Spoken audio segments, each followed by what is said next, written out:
seguro de la presidencia de Colombia, Carlos Holmes Trujillo. Pues nosotros íbamos de aquel Popayán recoleto y casi colonial, íbamos a aquella Caracas, y aquella Caracas era deslumbrante. Íbamos a un grupo, que algunos de Jesús quizás se acuerden, Jesús Herrera, del grupo Impala, los Impala, que estaba muy de moda, siguen sonando. Yo que sigo por razones cronológicas de edad, oyendo la música de los 60, sigue sonando francamente bien los Impala. Aquella Caracas de Sabana Grande, había 3 o 4 mises de Venezuela que cortaban la respiración y paraban, literalmente, paraban el tráfico en las calles. Pues la juventud que nos habitaba en aquellos años, finales de los 70, 80, placer, trago, lindas compañeras, viajes en conciencia, literatura, política, Decos, Copey, Carlos Andrés y Carlos Lleras Restrepo en Colombia, Rafael Caldera y el general Gustavo Rojas Pinilla, sol y bares, muchos bares. En la madrugada pues recalábamos en Juan Sebastián Bar, en el coche de Isidoro, y con un pabellón criollo y una cerveza helada se levantaba el nuevo día. Lo recuerdo y lloro como cantaba León Ferré. Aquella Venezuela democrática, aquella Caracas. María Eugenia Hatt, mi amiga desde que llegó al exilio, aquí en esta Cantabria de acogida. María Eugenia fue en su momento la diputada más joven del Parlamento Democrático venezolano, María Eugenia Hatt. Hatt, que voy a contar rapidísimamente. Hatt, que ustedes saben mucho inglés, Hatt significa manos. El ascendiente de María Eugenia fue uno de los coroneles de aquella, yo no les tengo simpatía lo que vamos a hacer, aquella legión británica que apoyó a Simón Bolívar en las luchas contra los españoles, en aquella auténtica guerra civil, porque siempre hay que recordar que en Ayacucho, la última batalla de la independencia, las tropas españolas, los coroneles y los generales eran muy pocos, los demás eran la mayoría indígenas. Las órdenes en el bando español se daban en quechua. Los capitanes eran indios, indígenas, que estaban con las tropas españolas. Y los guanches, los criollos, y estaban allí. Pero bien, María Eugenia, ya digo, la diputada más joven del Parlamento venezolano, democrático, va a presentar a nuestro querido Daniel. María Eugenia es abogada y es politóloga. Pues tiene la palabra para presentar al periodista y escritor venezolano Daniel Lara Farias, María Eugenia Hatt. Buenas tardes, muchas gracias nuevamente por acompañarlos. Y las primeras gracias siempre son al Ateneo, que nos abre las puertas. En esta tarde, además, muy especial porque nos acompaña su presidente. Y así que, de frente, como nos gusta a los venezolanos decir las cosas, mil gracias por siempre acogernos, siempre permitirnos expresarnos y expresar las voces que son a veces unísonas, pero a veces también disidentes, como en este caso, Daniel nos viene a comentar su nueva obra. Daniel, aunque ustedes lo ven aquí muy joven y muy guapo, es un señor muy bien formado académicamente. Daniel originalmente es un chico graduado en internacionalismo, es decir, que en un principio hubiéramos podido pensar que se iba a dedicar a la diplomacia, ¿verdad? Pues no, llevaba el gusanillo también de la historia, y además de su licenciatura en Relaciones Internacionales, pues está culminando un doctorado en historia. Y esto lo ha hecho rebuscar mucha información, que lo ha llenado de conocimientos que de alguna manera transmite diariamente a través de su canal de YouTube, que los invito a que lo sigan cuando pueda. Se llama Daniel Lara Farías Presenta, que de una manera muy informal y muy llana le llega a la gente y nos transmite todos los días información muy valiosa. A veces no nos percatamos de la manera en que él habla tan coloquial, cosas tan importantes como las que nos va diciendo. Pero además se ha dado últimamente a la tarea de recopilar esa información de una manera bibliográfica, y tenemos ya, hoy nos va a presentar su segunda obra, que es una trilogía, hablando de un poco de la realidad política actual, para que esas cosas que ni siquiera los venezolanos logramos entender, él está haciendo un esfuerzo por ponerlas en blanco y negro para que no solamente las entendamos nosotros, sino que también las entiendan los españoles, en este caso que también nos han acogido.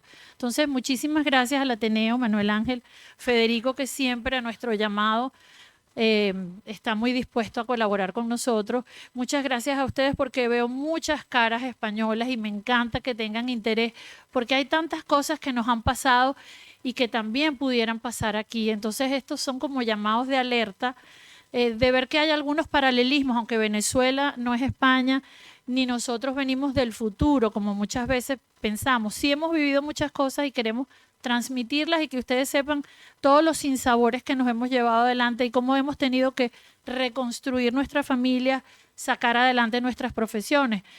Daniel vive en Alemania y ha hecho una nueva vida y se ha reinventado en Alemania. En nuestro caso son 18 años ya aquí muy bien acogidos en Cantabria, felices y casi somos pasiegos porque vivimos muchos años por Piélagos y después en Corbera de Toranzo. Así que yo me siento parte de ustedes y yo creo que esta es una labor didáctica que nos ha correspondido hacer. Y creo que es importante para que ustedes aprendan lo que nosotros en su momento no pudimos aprender o no quisimos aprender. Y de la mano de Daniel lo podemos ver de manera mucho más gráfica. Así que, Daniel. Buenas noches y gracias a los que nos hacen el honor de estar aquí. Estamos un poco lesionados y me disculpan en la voz. Gracias a los que están acá. Muchísimas gracias, Federico y don Manuel Ángel, por permitirme por segunda vez estar acá en el Ateneo de Santander, en esta ciudad tan maravillosa, en esta comunidad que siempre se vive cosas bonitas. Hay una frase que repetía María Eugenia, y que los venezolanos en España, en Colombia, en México, en Chile y en todo país que se asoma a caminar por los mismos derroteros por donde los venezolanos caminamos, los venezolanos acostumbramos a decir para advertir que por favor no se vayan por ese camino, que venimos del futuro.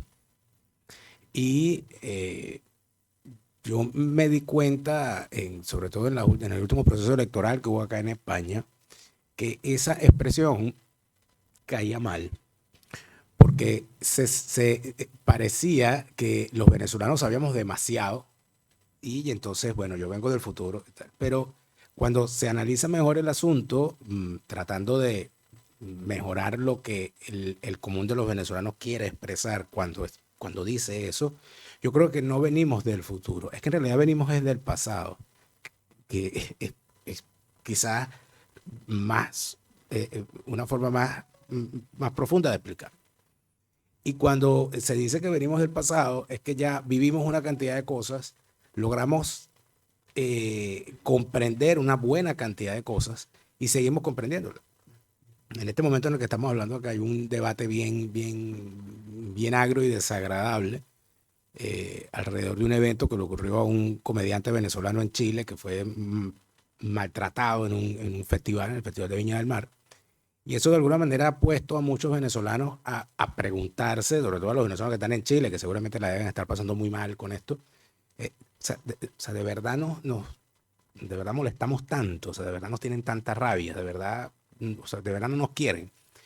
Y eso es algo que el venezolano promedio, el venezolano común, el venezolano que vivió esa Venezuela de los 70, de los 80, de la bonanza, e inclusive de los primeros años del chavismo, de los primeros 10 años del chavismo, es algo que al venezolano se le hace muy difícil comprender. Porque el sentir, como lo deben estar sintiendo en este momento, los venezolanos que están en Santiago de Chile, que son más de 500.000 venezolanos, y los que están en Lima, que se ha convertido, porque dentro de esa cifra pavorosa de 8 millones de venezolanos fuera del país, hay otra cifra que a mí me sorprendió mucho cuando la supe en estos días, es que la ciudad más poblada, la ciudad donde hay más venezolanos en el mundo, ya no está en Venezuela, que históricamente fue la ciudad de Maracaibo. Hoy la ciudad con más venezolanos en el mundo es Lima, Perú, de más de 1 millón de venezolanos. Entonces eso indica muchísimas cosas. Estaban preparados en Lima para recibir 1 millón de personas adicionales y 1 millón de personas de cualquier parte. Si hubiesen sido 1 millón de personas del interior del Perú, seguramente causaría el mismo problema. Y si fuese 1 millón de personas de cualquier otro país, igual. Y por supuesto que allí hay una reacción. Pero cuando el venezolano empieza a darse cuenta de que ya en Miami, en Perú, en Chile, no lo tratan como el primo millonario que viene de visita, sino como el primo arruinado que viene a quedarse, ya la forma en que el venezolano se ve a sí mismo empieza a tener un grave problema y empieza a ser algo sumamente problemático.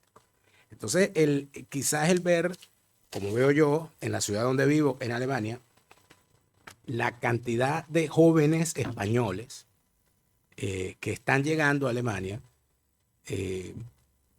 muchos de ellos con formación profesional y con formación universitaria, a trabajar en los almacenes de DHL, de la Porsche, de la Mercedes-Benz, con unos sueldos que son el doble o el triple, trabajando como obreros de lo que podrían ganar como profesionales en España. Yo siento una especie de preocupación genuina y legítima cuando me doy cuenta de que si un joven español tiene que irse, a pesar de estar bien formado, a trabajar como obrero en otro sitio y no le pesa porque puede vivir bien y puede ganar bien, yo veo en eso lo que empecé a ver en Venezuela en determinado momento. Eso, por supuesto, no es una lección ni mucho menos. A ningún venezolano le gustó que los cubanos nos dijeran lo que nos podía pasar, pero probablemente también está el otro gran problema, que es que estos fenómenos no se repiten. Lo que se repite es la metodología. Y la metodología que utilizó el chavismo en Venezuela fue captar las instituciones, pero los pasos que dieron no son los mismos que se dieron en Cuba, ni son los mismos que se están dando en Colombia, ni son los mismos que se están dando en México, ni son los mismos que se están dando en Chile, sino que tienen unas variaciones bien particulares. Si algo me dejó el tema de la pandemia, fue comprender que en efecto esa cosa que es el socialismo del siglo XXI es una especie de hijo bastardo del castrismo con unas vetas ahí de sincretismo locales. Si algo me dejó la pandemia fue comprender que el socialismo del siglo XXI es una especie de COVID, de coronavirus político, actúa de la misma manera. Es decir, entra al organismo, a la sociedad política y a la sociedad en pleno y empieza a buscar cuáles son las dolencias que ese organismo posee y empieza a exacerbar esas dolencias.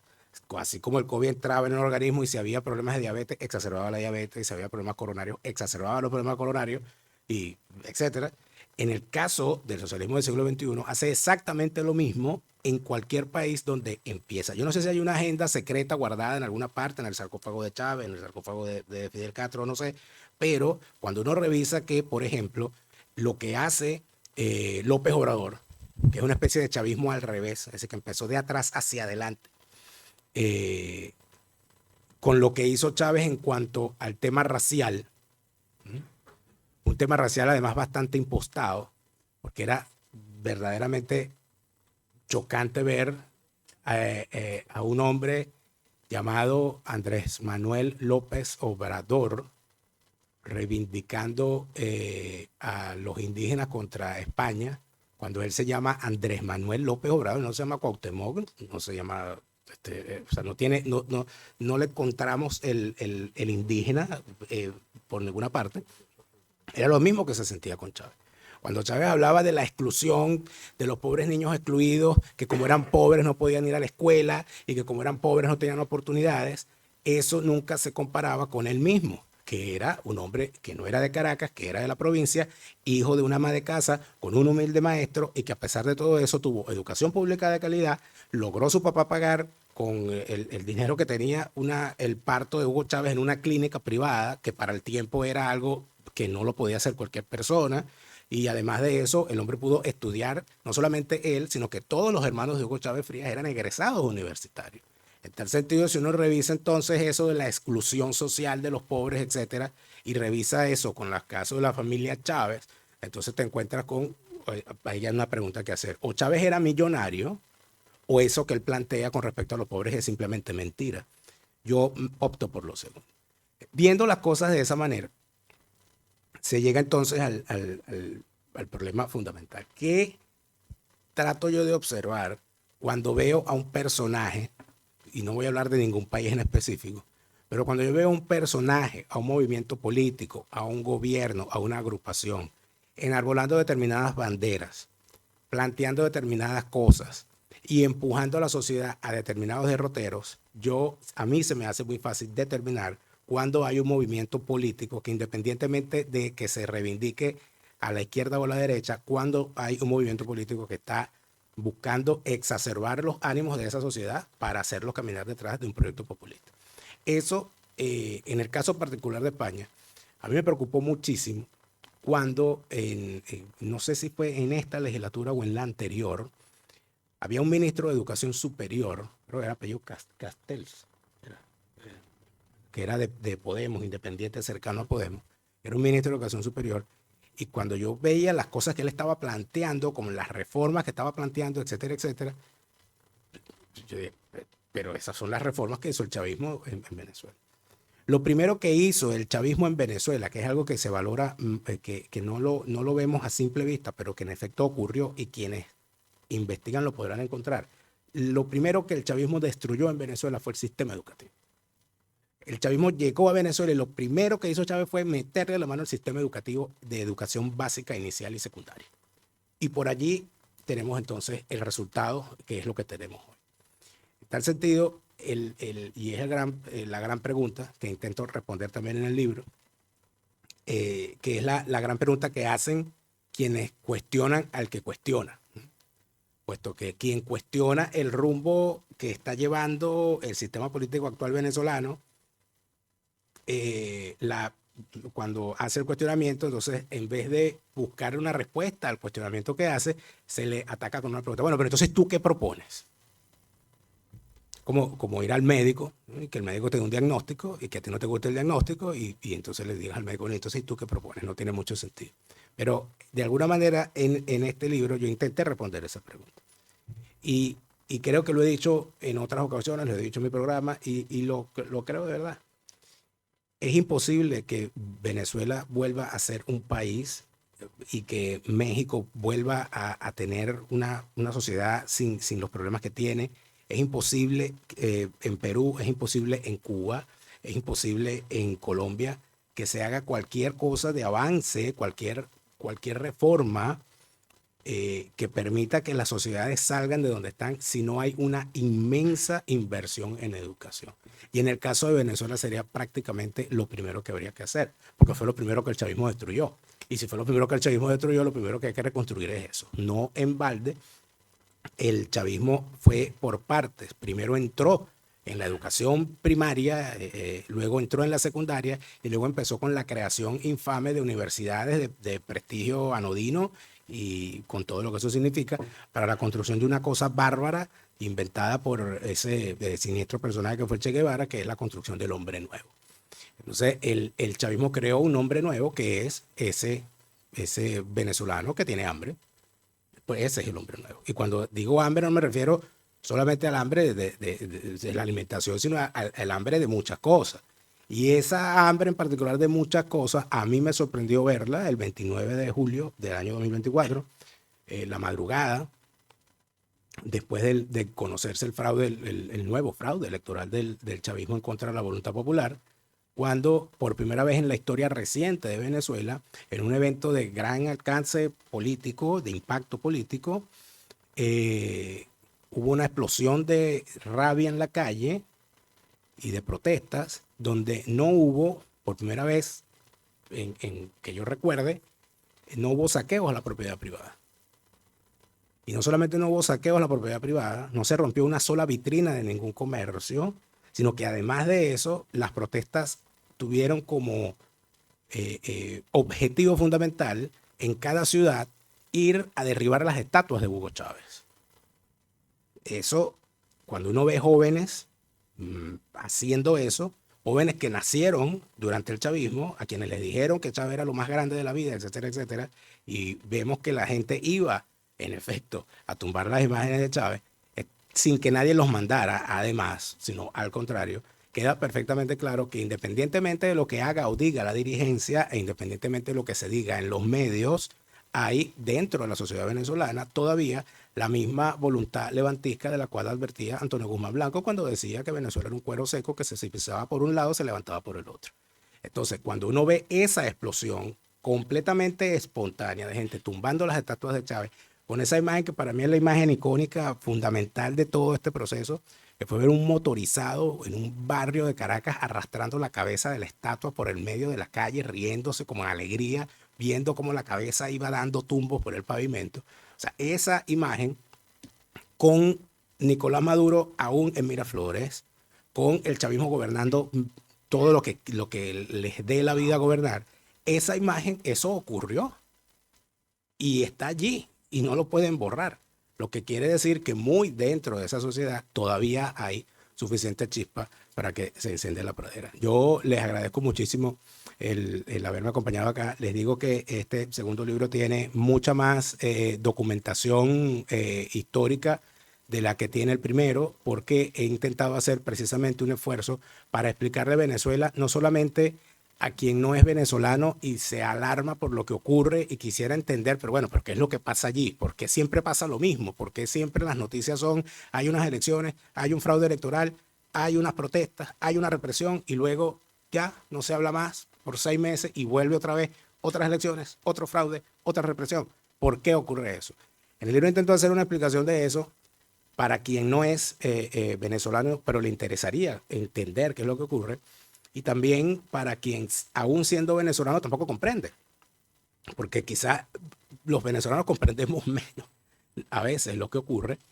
Y además ya vivimos la tragedia de una buena cantidad de jóvenes venezolanos, de venezolanos nacidos en estos años, que no saben lo que es en Venezuela una transmisión de mando, que no saben lo que es un presidente juramentándose, que no saben lo que es un resultado electoral que todo el mundo acepte como válido y lo respete, que no saben lo que es un debate entre dos candidatos presidenciales, que no saben lo que es ver a un presidente, a un ministro rindiéndole cuentas al Parlamento. O sea, cuando un joven venezolano no sabe lo que significa la democracia, el control del Parlamento, la rendición de cuentas, etcétera, y entiende que en realidad eso existía en la Venezuela previa al chavismo, de alguna manera se podrá entender mucho más lo que teníamos y hemos perdido y lo que significa construir algo distinto a lo que se tiene actualmente, con todo lo que eso significa y que por supuesto va mucho más allá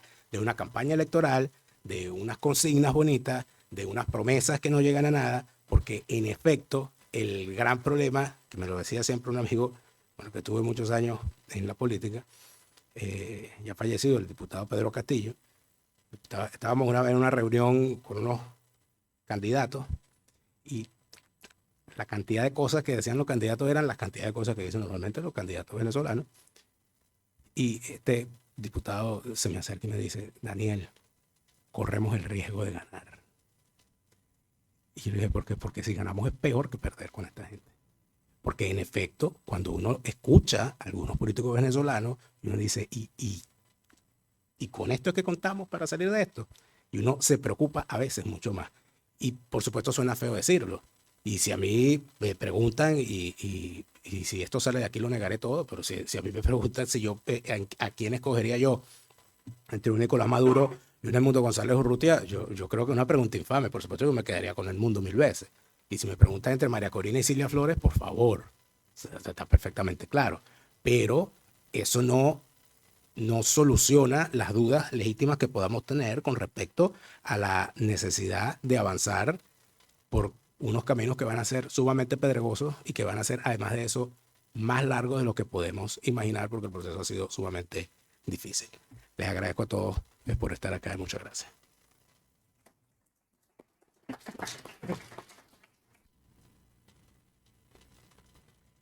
Yo creo que lo más interesante para que yo pienso, María Eugenia, Daniel, María Eugenia, bueno, que abramos un diálogo por los temas candentes de Venezuela y quizá del resto de Hispanoamérica, si ustedes tienen la palabra.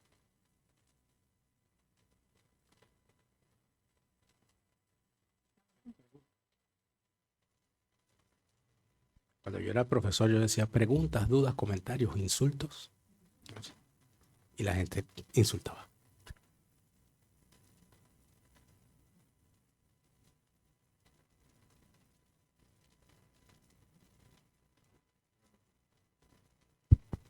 Buenas noches, mi nombre es Juan Carlos Polo, llevo algún tiempo ya viviendo aquí en España y yo me siento como Marty McFly. Marty McFly, de Back to the Future, de Volver al De Futuro. Volver al Futuro. Porque yo siento que yo revivo cada día, vuelvo a vivir algo que yo ya viví hace muchos años. Y mi gran preocupación es que no veo una salida ni pronta ni cercana a una mejoría en relación a lo que yo ya viví. Viendo tu libro, que dice que hay 3 grupos que sostienen una mesa, en España sucede más o menos lo mismo. ¿Cuál sería tu visión? No tanto de España, no tanto de Venezuela, sino en España. ¿Cómo la visionas tú dentro de 10 años y cuál crees tú que debería ser el camino para que no se repita el futuro? Bueno, en 10 años será el quinto gobierno de Pedro Sánchez ya, ¿no? Me imagino yo, por el camino que vamos, creo que no. Yo tengo años viéndolo. Desde 2018. Fíjate,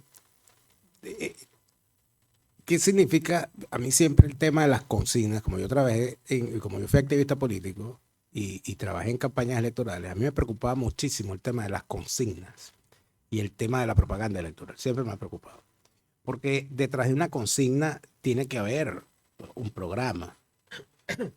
Una consigna debería ser la expresión de un programa a aplicar si se llega al gobierno.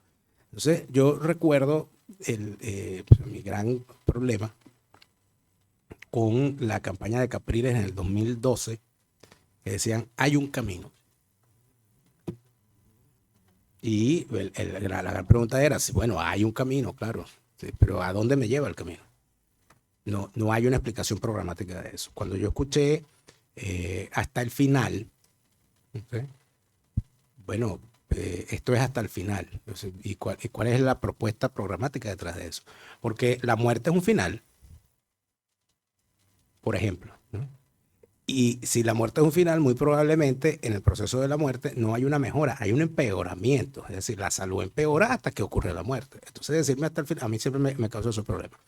Cuando me preguntas, Juan Carlos, sobre el hecho de que las cosas empeoren y no vemos una salida, yo siento que en el chavismo en particular, ya voy a responderlo de España, en el chavismo en particular, el empeoramiento del chavismo como estructura y como organización es el anuncio de que eso va a tener un final.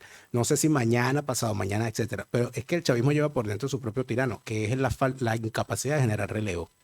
Porque como no es una organización política, en una organización política hay generaciones nuevas, hay programas de formación de las nuevas generaciones y hay dirigentes municipales, regionales que van ascendiendo y se van envejeciendo unos y van saliendo y van entrando otros y van brillando otros, etc. En una organización criminal es a tiros y en acumulación de poder dentro de las estructuras. En tal sentido, no hay dentro del chavismo, de la estructura del chavismo, posibilidad alguna de un relevo político, porque eso no es una organización política.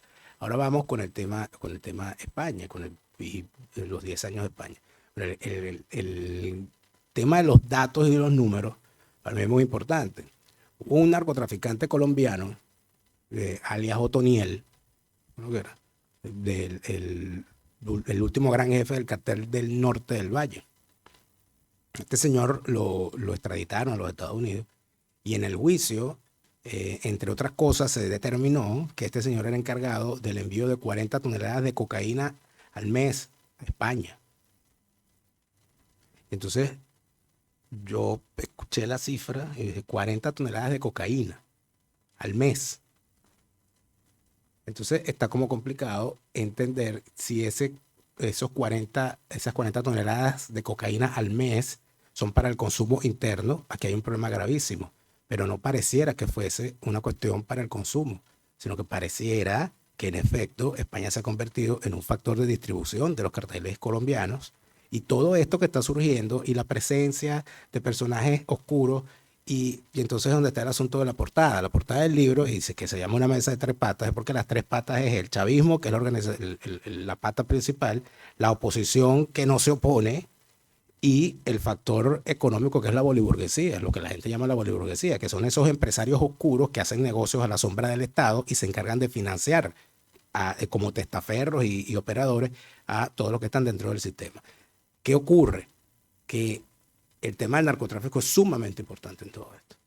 Y cuando uno se da cuenta de que hay unos personajes asociados al narcotráfico y que a la vez están asociados por interpuestas personas con personajes de la política y del gobierno español, cuando uno ve un personaje como este Aldama es un boliburgués.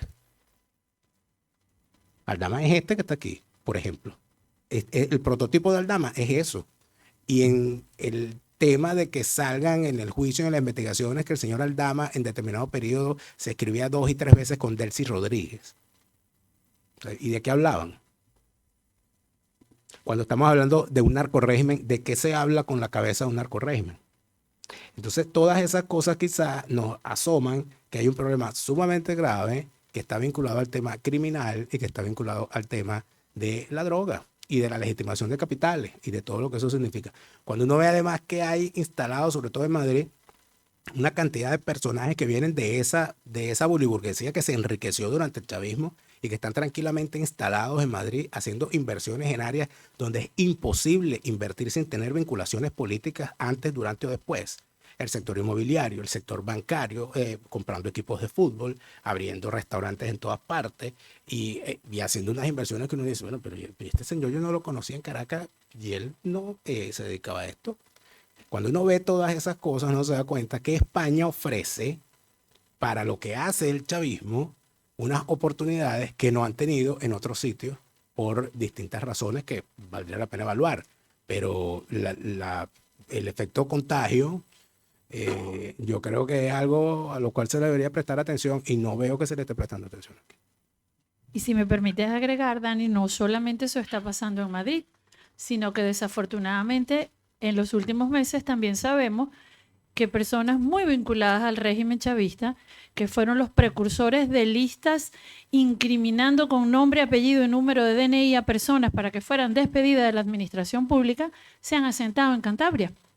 Y sus hijos están activos haciendo política y haciéndose pasar por gente con idearios muy diferentes a los que representaban en Venezuela. Entonces, tenemos que estar con los ojos muy abiertos porque están por todas partes. Y no es que nos volvamos paranoicos, sino que hay que saber perfectamente con quién estamos. Aunque no se dice, pero en realidad se habla mucho de Venezuela, de la alternativa perfecta en su momento, de Copey y Adecos, digamos, la democracia cristiana, la derecha, para entendernos, y la socialdemocracia, ¿no? Pero claro, Daniel, y va a ser mi pregunta, también Venezuela ha sido un país de caudillos, de Vicente Gómez. Yo estoy recordando el golpe de Estado de libro que hace el general Marcos Pérez Jiménez, que le derriba la marina venezolana. Larrazábal sale cuando derriban también a algunos de los grandes escritores venezolanos, que es Rómulo Gallegos. Y yo quería, bueno, claro, y el teniente coronel Hugo Chávez Frías era teniente coronel. Y el fracaso, el golpe que dan es un fracaso. Y este Dionisio Cabello, que ahora da golpes y es un auténtico Diosdado, que es, que amenaza y que da golpes en la mesa. Y esto fue un cobarde. El tipo se entregó cuando sus compañeros, los milicos, estaban combatiendo todavía. Este tipo se entrega se entrega vergonzosamente y ahora parece que estaba combatiendo con Bolívar o con Sucre o con no sé, o con Páez.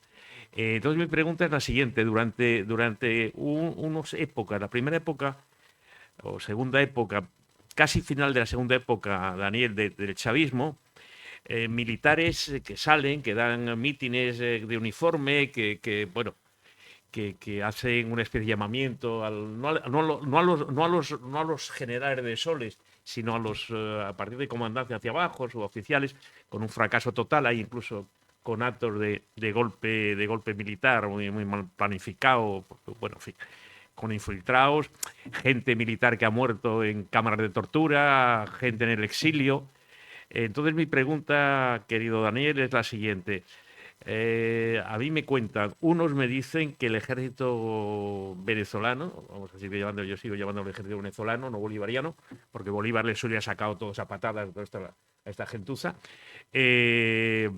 Es un bloque monolítico, o como otros me dicen dentro del heroico y magnífico exilio venezolano, que no, que el ejército está dividido y que están esperando de suboficiales, no suboficiales, de coroneles para abajo, a darles un golpe, y quizás sea la Marina, quizás la aviación, quizás. ¿Es deseo, es realidad? ¿Cómo es este momento? Porque dicen que los únicos que pueden sacar a Maduro, a Nicolás Maduro, que Dios confunda, es el ejército patriota que está ahí esperando el momento en las células para dar un golpe militar que posiblemente será desgraciadamente o a lo mejor afortunadamente porque limpia muy duro. ¿Qué opinas? Bueno, eso fue posible al inicio del chavismo y en efecto ocurrió el 11 de abril del 2002, pero el tema es que las sociedades tienen alistamento militar que se forjan ellas mismas. Y eso tiene muchas formas de verse.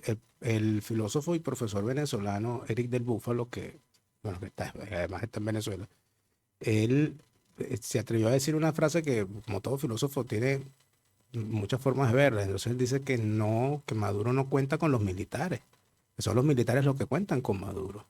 El chavismo no es una fuerza política, es que los militares están dentro de esa organización criminal.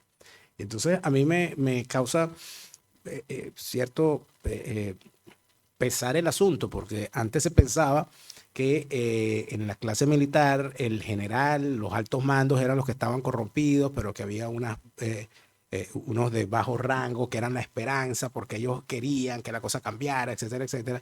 Pero, a ver, los represores no son los generales, son los sargentos, son los oficiales de baja graduación, los que están traficando con droga, extorsionando a los ciudadanos venezolanos en el suministro de gasolina, etcétera, son militares también y son de bajo rango. ¿Qué siento yo que terminó ocurriendo? Resulta que en Venezuela nosotros tenemos una situación que es, por cierto, en toda Hispanoamérica, y que la han estudiado muchos historiadores durante muchísimo tiempo, es que en Hispanoamérica no hay un problema con las ideologías. Cuando uno revisa lo que está haciendo Milei, cuando uno revisa, y va a ser una cosa controversial, pero cuando uno revisa lo que está haciendo Milei, lo que está haciendo Bukele, lo que hace un López Obrador, lo que intenta hacer, lo que pasa es que no le sale, Petro tiene un poquito más unos problemas que no le permite hacer muchas cosas. Pero Milei no es un hombre al cual se pueda señalar ideológicamente, como no lo es Bukele. Eso no es un fenómeno ideológico, eso es un fenómeno caudillista, ellos son caudillos. Claro, ellos no van a decir que son un caudillo, pero cuando uno ve inclusive desde el punto de vista de la imagen, y uno ve ese peinado, ese no peinado de Milei, ¿qué es? Es el peinado de San Martín a caballo, con las patillas y todo eso. Cuando uno ve a Bukele yendo a su toma de posesión de su segundo gobierno con el uniforme del Ejército Libertador, ¿qué están haciendo? Están yéndose a la psique del ciudadano de sus países que añora el orden que impone un caudillo. Y la ideología es completamente utilitaria. Si les sale bien decir que es liberal, pues será liberal. Y si les sale bien decir que es de izquierda, pues será de izquierda. Pero el asunto es que son unos caudillos y las sociedades lo anhelan. La sociedad venezolana ha sido tradicionalmente una sociedad que anhela y que llama al demonio militar para que ponga a la mano armada, más que militar, para que ponga orden en momentos en que estamos al borde del caos. Eso fue José Antonio Páez cuando la sociedad venezolana decidió separarse de la Unión Colombiana. Se pusieron en manos de José Antonio Páez para que los ejércitos colombianos no vengan a someternos. Pero ¿a cambio de qué? Bueno, a cambio de que Páez fuese el dueño del país, inclusive en términos físicos, dueño, que se enriqueciera. Y luego eso se repite. Cada vez que hay una situación de caos, bueno, vamos a quitarnos de encima a Páez. Bueno, entonces nos causábamos con los monagas. Y para quitarnos de encima de los monagas nos vamos a la guerra. Y después de la guerra, ¿con quién ganamos la paz? Con Guzmán Blanco. Y ya Guzmán Blanco no nos sirve. ¿Quién viene? Bueno, vienen Castro y Gómez. Y Gómez sigue. Y ya allí empieza otro proceso. Chávez, en mi opinión, fue un falso profeta. Porque para el momento en que Chávez emerge el 4 de febrero, y porque, por cierto, pasado mañana es 27 de febrero, y hice un programa especial al respecto, el 27 de febrero del 89 ocurrieron unos saqueos, una explosión social en Venezuela terrible, que solo se detuvo cuando el ministro de la Defensa de la época habla en televisión para decirle a la gente, quédense tranquilos que las Fuerzas Armadas van a restaurar el orden. Y lo restauraron a tiros. Pero no hubo un rechazo de la población contra eso. La sociedad venezolana convirtió a ese ministro de la Defensa en presidenciable, porque este fue el hombre que puso el orden. El tema del orden en las sociedades es algo que cada sociedad lo determina o lo interpreta a su manera. Cuando ocurre eso, y cuando luego sale el 4 de febrero del 92, los militares y Chávez y todo aquello, más allá de lo que haya hecho, yo siento que la sociedad venezolana no vio a Hugo Chávez como lo que iba a hacer después, sino que lo vio como el anhelado caudillo militar que iba a venir a poner el orden, porque aquí estamos muy mal y aquí hace falta una mano dura. Chávez vendió eso, pero Chávez no era ese profeta. Chávez era otra cosa, que es esto que estamos viendo ahora. En tal sentido, habría que pensar que en algún momento surja ese caudillo parecido en que va y viene en nuestra historia. No sé si es una encarnación que va y regresa, etcétera, y que puede ocurrir. Yo siento que va a ser irremediable que eso ocurra. Y de hecho ha habido varios intentos, lamentablemente creo yo fallidos, o no sé, porque uno no puede determinar, pero creo que el más doloroso de esos intentos y quien más entendió que en efecto había un llamado que debía atender y que se involucró con muchas cosas místicas adicionales y que de alguna manera interpretó las cosas, fue Óscar Pérez, que además de eso tiene un valor adicional, que no era militar, sino que era un civil, era un policía. Y al haber hecho el alzamiento que hizo, junto a militares, y haber construido lo que construyó, puede determinarse dos cosas. Número uno, que lo hizo. Y número dos, que no se trató a Óscar Pérez como se trata a Edmundo y a María Corina. A Óscar Pérez se le lanzó fuego de mortero y armas de guerra y lo eliminaron a pesar de que estaba rendido, y hasta que no lo vieron muerto a él y a todos sus combatientes no se quedaron tranquilos.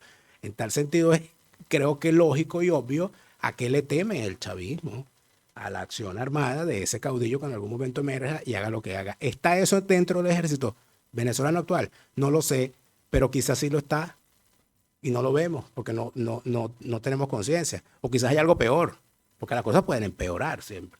Siempre puede aparecer una cosa peor. Hay un militar venezolano que fue decán o jefe de la Casa Militar de Carlos Andrés Pérez, que es el vicealmirante Carratú, que el vicealmirante tiene una preocupación y él dice que él siente que en Venezuela va a terminar ocurriendo lo que ocurría en las repúblicas africanas, que como no había estamento militar, cualquier sargento se alzaba y se convertía en presidente.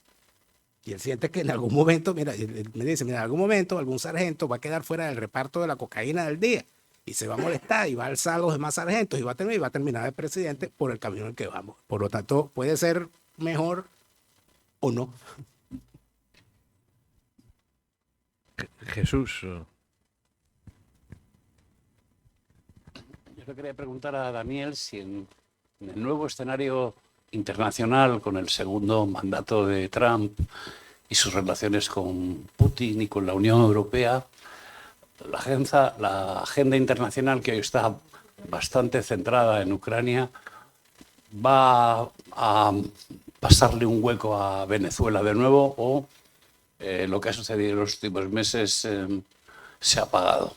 ¿Es usted optimista al respecto o qué?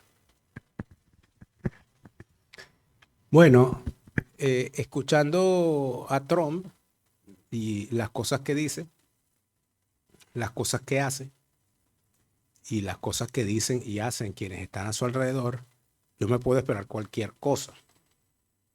El señor Trump parece que es bastante impredecible a veces, o demasiado predecible también.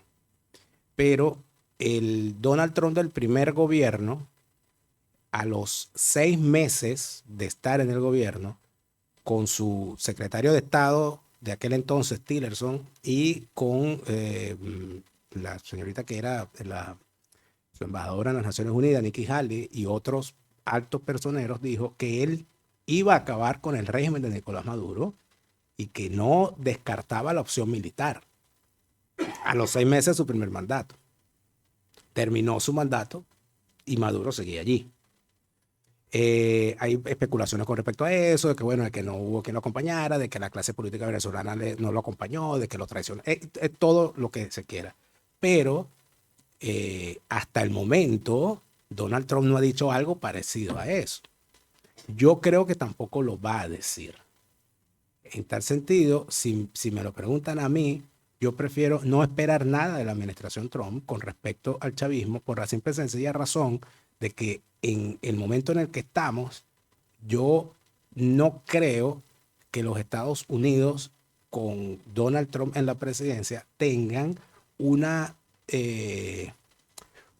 agenda distinta a resolver sus problemas internos, y en caso de que haya un problema externo, será de su interés solamente por las repercusiones internas, presupuestarias, de seguridad, etcétera. Pero yo no veo una agenda. Además, no hay ni siquiera una persona que uno identifique dentro de la administración Trump como cercano a la causa venezolana o a lo que hay en Venezuela, más allá de Marco Rubio, que es el secretario de Estado. Pero siento que Marco Rubio está metido en unos temas de mayor calado y no lo veo en todo esto. Yo prefiero esperar, pero yo sinceramente no soy optimista en ese sentido.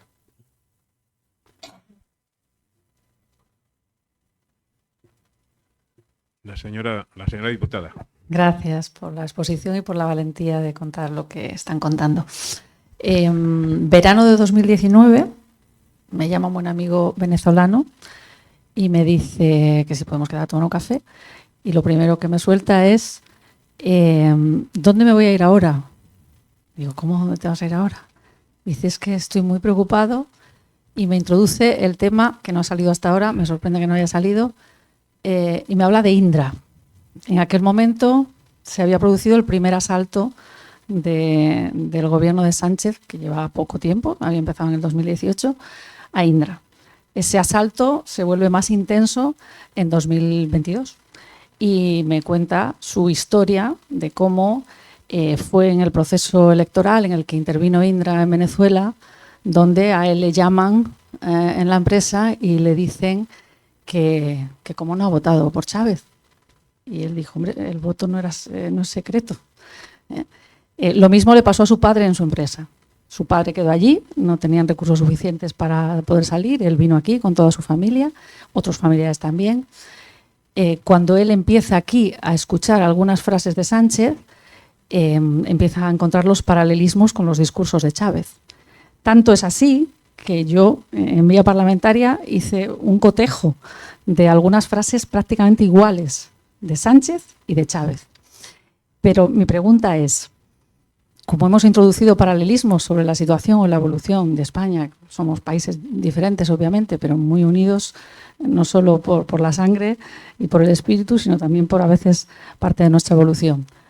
¿Qué papel desempeñó Indra? Que bueno, pues a mí me contaron que realmente forma parte del fraude, y este asalto del gobierno actual a Indra puede tener también algún paralelismo. Esa es la pregunta. En efecto, Indra fue la empresa que vendió las máquinas con las cuales Hugo Chávez ganó su primera elección. Esa es puede ser su carta de presentación, deberían tenerla en su, en su página web. Nosotros ayudamos a Chávez a ganar. El tema con Indra es que Indra estuvo en la confección del sistema electoral primero que tuvo el chavismo y que ya en el año 2004 al chavismo le quedó pequeño, ¿no? Y el chavismo necesitaba algo más y es lo que tienen actualmente. Pero lo que recuerdo fundamentalmente de Indra, de la presencia de Indra, fue el vender el tema del voto electrónico como la gran panacea y la solución a todos los problemas.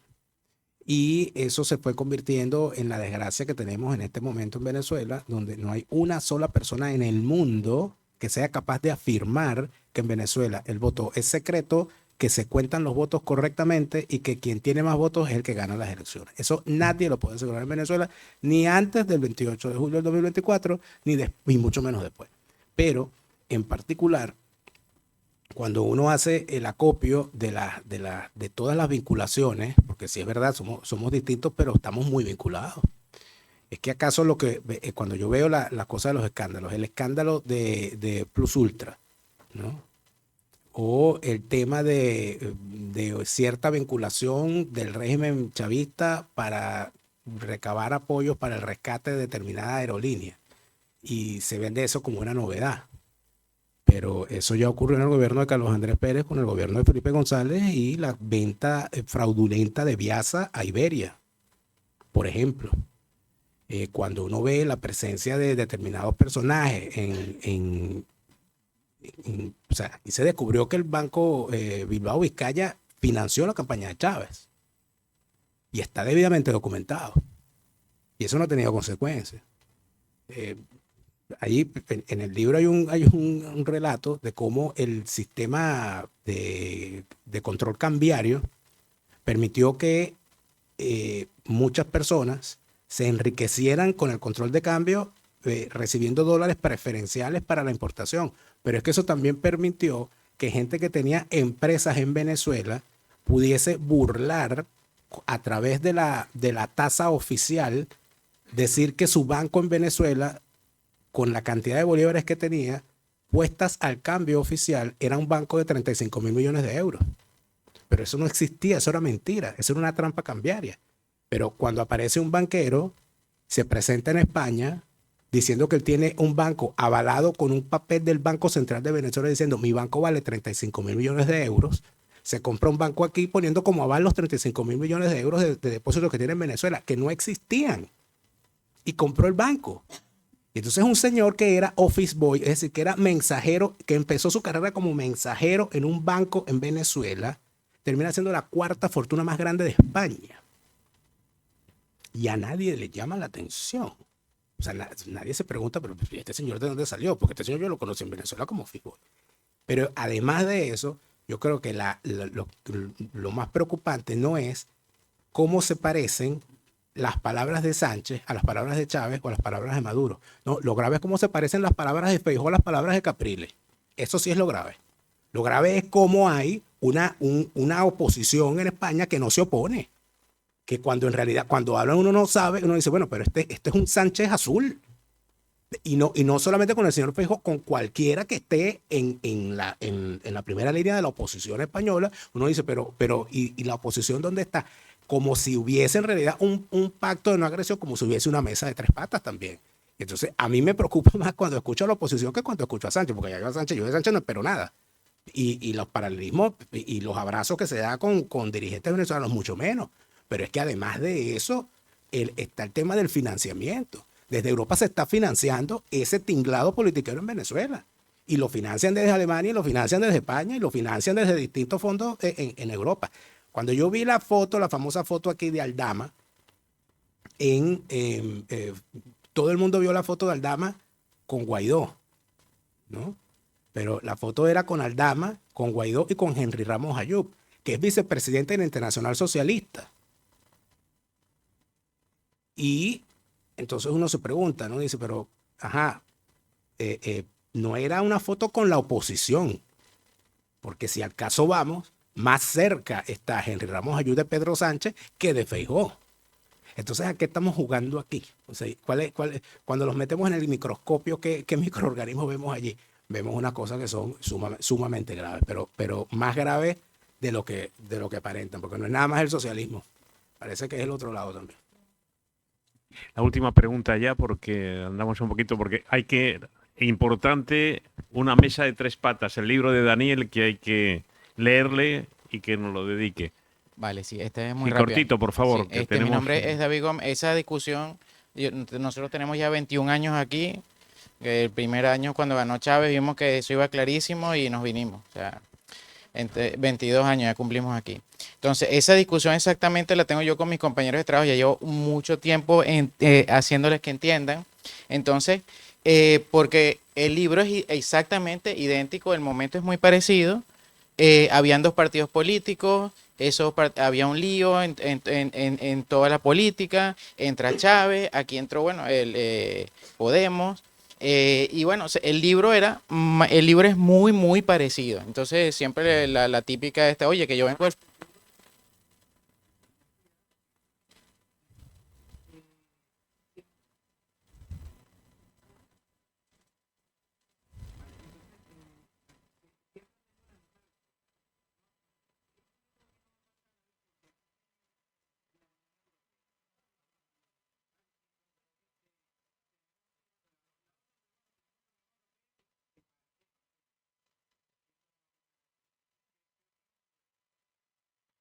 Corto, Daniel, que nos Sí, queda sí. otros libros. Bueno, nosotros le decíamos a los cubanos en el 98, eso aquí no va a pasar porque los Estados Unidos no va a permitir eso. Número uno. Número dos, no, Venezuela no es una isla como Cuba. Y número tres, no, los militares no van a permitir eso. O sea, eso es imposible que eso ocurra. Ese planteamiento de la defensa de no, eso es imposible que ocurra, eso en todos los países hay un argumento para decir eso es imposible que ocurra. Sin embargo, yo siento que el tema de las naciones escogiendo lo que acaba de ocurrir en Alemania, yo vivo en Alemania, la noticia que está en la primera plana es que la ultraderecha, el avance de la ultraderecha, etc. Pero yo vivo en el este de Alemania, donde nació ese partido supuestamente de ultraderecha, y cuando se revisa la votación, yo digo, bueno, menos mal que no están viendo el problema completo.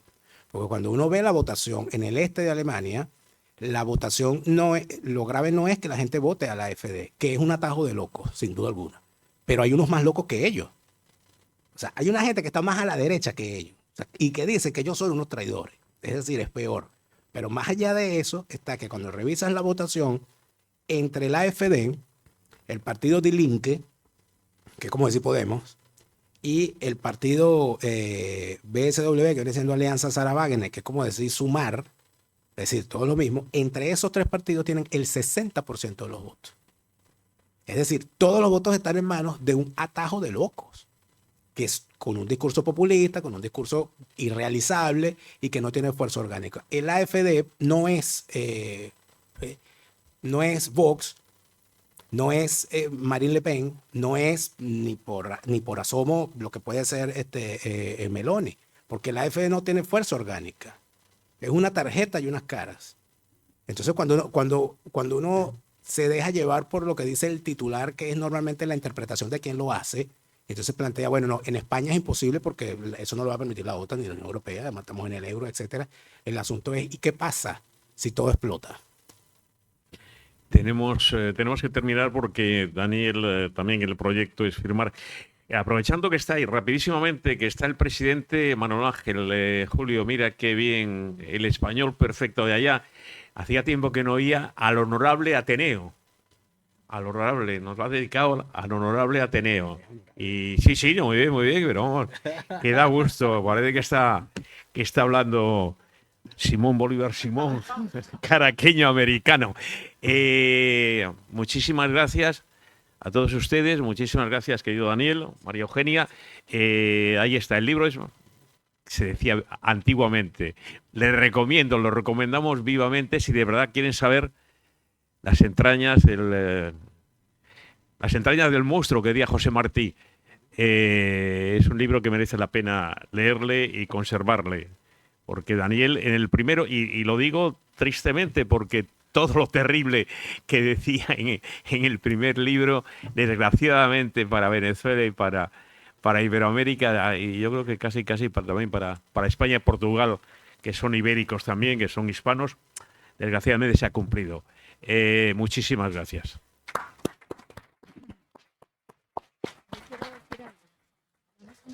Sí, a ver.